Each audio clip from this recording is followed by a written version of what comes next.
ಸ್ನೇಹಿತರೆ, ಇತ್ತೀಚೆಗೆ ಇನ್ಫೋಸಿಸ್ ಕಂಪ್ನಿಯವರು ತಮ್ಮ ಷೇರುಗಳನ್ನ ತಾವೇ ವಾಪಸ್ ಖರೀದಿ ಮಾಡುವಂತ ಒಂದು ಸ್ಕೀಮ್ ಅನ್ನ ಜಾರಿ ಮಾಡಿದ್ರು. ಅದರಲ್ಲಿ ಎಷ್ಟೋ ಶೇರ್ ಹೋಲ್ಡರ್ಗಳು ತಮ್ಮ ಷೇರುಗಳನ್ನ ವಾಪಸ್ ನೀಡಿ ಕಂಪ್ನಿಯಿಂದ ಹಣ ಪಡೀಲಿಕ್ಕೆ ಅರ್ಜಿ ಕೂಡ ಹಾಕೊಂಡಿದ್ದಾರೆ. ಇಲ್ಲಿ ಮಾರುಕಟ್ಟೆ ದರ ₹1,500 ಇದೆ. ಕಂಪ್ನಿಯವರು ಷೇರುದಾರರಿಗೆ ಕೊಡುವಂತ ಮೊತ್ತ ₹1,800 ಇದೆ. ಹಾಗಾಗಿ ಗಣಿತಶಾಸ್ತ್ರದ ಪ್ರಕಾರ ಒಬ್ಬ ಷೇರು ಹೋಲ್ಡರ್ಗೆ ₹300 ಲಾಭ ಬರ್ತಾ ಇದೆ. ಆದ್ರೆ ನಮ್ಗೆ ನಿಜವಾಗ್ಲೂ ₹300 ಲಾಭ ಬರುತ್ತಾ ಅನ್ನೋದನ್ನ ನೋಡಿದ್ರೆ ಇಲ್ಲಿ ಆದಾಯ ತೆರಿಗೆ ಎಷ್ಟು ಬರುತ್ತೆ ಅನ್ನೋ ವಿಚಾರ ಮುಖ್ಯ ಆಗುತ್ತೆ. ಯಾವ ಷೇರುದಾರರು ತಮ್ಮ ಷೇರುಗಳನ್ನ ನೀಡಿ ₹1,800 ಪಡೀತಾರೋ ಆದಾಯ ತೆರಿಗೆ ಕಾಯ್ದೆ ಪ್ರಕಾರ ಪೂರ ₹1,800 ಡಿವಿಡೆಂಡ್ ಆದಾಯ, ಇನ್ಕಮ್ ಫ್ರಮ್ ಅದರ್ ಸೋರ್ಸಸ್ ಅಂತ ಪರಿಗಣಿಸ್ತೀವಿ.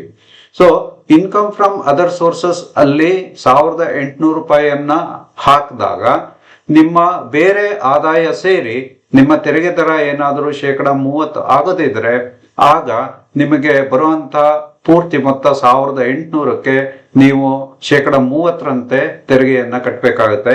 ಅಂದ್ರೆ ಒಂದು ಷೇರಿಗೆ ₹540 ಆದಾಯ ತೆರಿಗೆ ಬರುತ್ತೆ.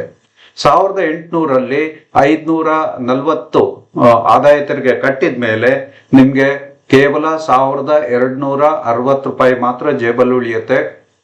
ಮಾರ್ಕೆಟ್ ಅಲ್ಲಿ ಇರೋ ಬೆಲೆ ₹1,500.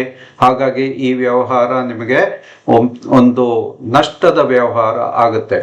ಆದ್ರೆ ಯಾವ ಒಬ್ಬ ವ್ಯಕ್ತಿ ಆದಾಯ ತೆರಿಗೆ ಒಳಪಡೋದಿಲ್ವೋ ಅಂತ ವ್ಯಕ್ತಿಗೆ ಇದು ಸ್ವಲ್ಪ ಲಾಭ ಆಗುತ್ತೆ. ಹಾಗಾಗಿ ನೀವೇನಾದ್ರೂ ಶೇಕಡ 30 ಇಲ್ಲ ಶೇಕಡ 20 ತೆರಿಗೆ ದರದ ಒಳಗಡೆ ಬರೋರಾಗಿದ್ರೆ ಖಂಡಿತವಾಗಿ ಈ ಒಂದು ಬೈಬ್ಯಾಕ್ ಸ್ಕೀಮ್ ಇದೆಯಲ್ಲ, ಇದು ನಿಮ್ಗೆ ಲಾಭನ ತರೋದಿಲ್ಲ, ಬದಲಾಗಿ ಇದು ನಷ್ಟದ ವ್ಯವಹಾರ ಆಗಿರುತ್ತೆ.